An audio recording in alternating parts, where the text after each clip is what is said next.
بسم الله الرحمن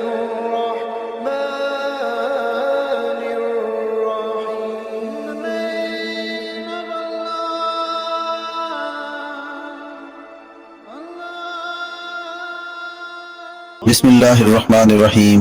شروع اللہ کے نام سے جو بڑا مہربان اور نہایت رحم والا ہے. سومناتھ کا مندر پورے ہندوستان کے لوگوں کا مرکز تھا. یہاں پر میلوں سفر طے کر کے لوگ آیا کرتے تھے. یہاں پر سونے کے بنے ہوئے بت اور مورتیاں بھی نصب کی ہوئی تھیں. اور اس مندر کی خاص بات مورتی کا ایک خاص جادو تھا جس کی وجہ سے بڑے بڑے لوگ اس کی طرف متوجہ ہوتے تھے. کئی سکھ اور عیسائی بھی اپنا مذہب بدل لیا کرتے تھے اور سومناتھ کا مندر دیکھ کر لوگ ہندو مت کو قبول کر لیتے، وہ خواہ اپنے مذہب پر کتنے ہی پکے ہوں. منظر کو دیکھ کر سجدے میں گر پڑتے. اس کے اندر اتنا بڑا کرشمہ اور ایسا غیر فطری نشان تھا کہ انسان حیران رہ جاتا. اس میں ایک ایسا بڑا بت تھا جو بغیر کسی سہارے کے ہوا میں معلق تھا. پونا چھت کے ساتھ لگا ہوا تھا اور نہ زمین پر پڑا ہوا تھا. ایک عجیب و غریب کیفیت کے ساتھ ہوا میں لٹکا رہتا تھا. لوگ جب وہاں پر آتے تو اس کو دیکھ کر حیران زدہ ہو جاتے. پھر ہندو پنڈت خوب کمائی کیا کرتے تھے کہ اس خاص بت کے لیے پیسے دو اور ہیرے جواہرات اس پر چڑھاؤ تو تمہاری تمام مشکلات حل ہو جائیں گی، تمہارے مسائل ختم ہو جائیں گے. یہ ایک بہت بڑا دیو ہیکل بت تھا جس کا پیٹ بہت بڑا تھا. اس کے منہ کے ذریعے سے ہیرے جواہرات اس کے پیٹ میں ڈالے جاتے تھے.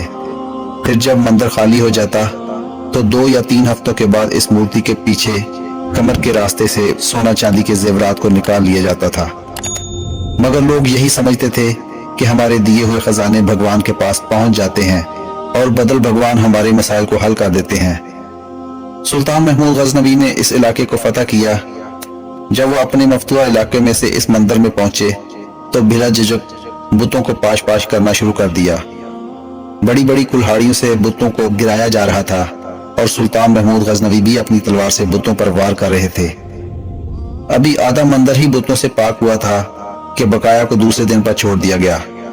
دوسرے دن تمام ہندوستان کے بڑے بڑے پجاری اور پنڈت مل کر سلطان محمود غزنوی کے پاس آئے اور بڑے اتحاد کے ساتھ بڑی لجاجت کے ساتھ درخواست پیش کرتے ہوئے کہا کہ اس علاقے پر آپ ہی قبضہ رکھیں مگر ہمارے اس بت کو مت توڑیے. اس کے بدلے میں ہم آپ کو پورے ہندوستان کی دولت دینے پر آمادہ ہیں. سلطان محمود غزنوی کا ایک وزیر آپ کے قریب آیا اور کہنے لگا یہ پیشکش بہت بڑی ہے کیونکہ ہم نے بہت سارے بتوں کو توڑ دیا ہے. صرف ایک بت کو چھوڑ دینے میں کوئی حرج نہیں. آپ اس پر ضرور غور کیجئے کیونکہ جو مال و دولت آپ کو ملے گا اس سے ہمارے دین اسلام کی حکومت بہت آسانی سے مستحکم ہو جائے گی. سلطان محمود غزنوی نے ان ہندو پنڈتوں کو کوئی جواب نہ دیا. دوسرے دن اپنے ساتھی ماہر طبیعیات یعنی ماہر سائنسدان البیرونی کو لے کر مندر میں پہنچے کیونکہ آپ اس معمہ کو حل کرنا چاہتے تھے. جب آپ وہاں تشریف لے گئے تو بت کو چاروں طرف سے گھوم کر دیکھا. کوئی پتھری یا کوئی بھاری چیز یا کوئی معمولی سا سہارا بھی نظر نہ آیا جس پر بت کو ٹھہرایا گیا ہو یا جس کے ذریعے سے بت کو ہوا میں لٹکایا گیا ہو.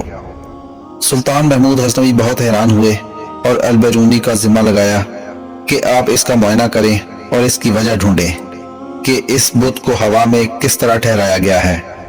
عجیب و غریب سما بن چکا تھا. بہت سارے وزیر اور سلطان محمود غزنوی بھی وہاں بیٹھ کر دیکھ رہے تھے کہ آخر اس کی کیا وجہ ہے. البیرونی بھی پکے سچے مسلمان تھے.